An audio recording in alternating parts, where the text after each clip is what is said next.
Subscribe now and press the bell icon. Never miss an update.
हेरे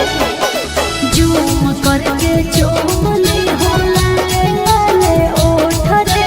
सुन ले बाकी छोड़ा मन हो स्क्रीन शॉट रे मन पागल हाकम हो कितना टाइम लगता बोला मन पागल हाकम हो कितना टाइम लगता बोल अरे हम खोलो ही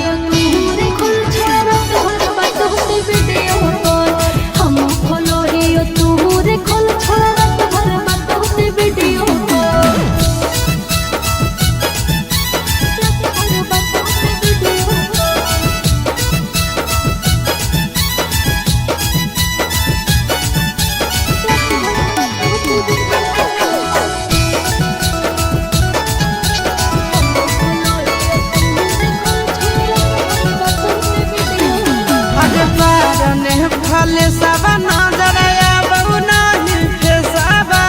क्लियर देखाबू नहीं खत्म हो कि नेटावा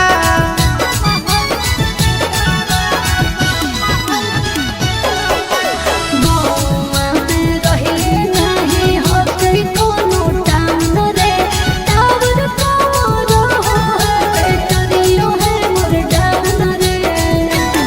जहाँ खड़ा ही वहाँ से डोल चिंटुआ से जड़ से बोल जहाँ खड़ा ही वहाँ से डोल चिंटुआ से जड़ से बोल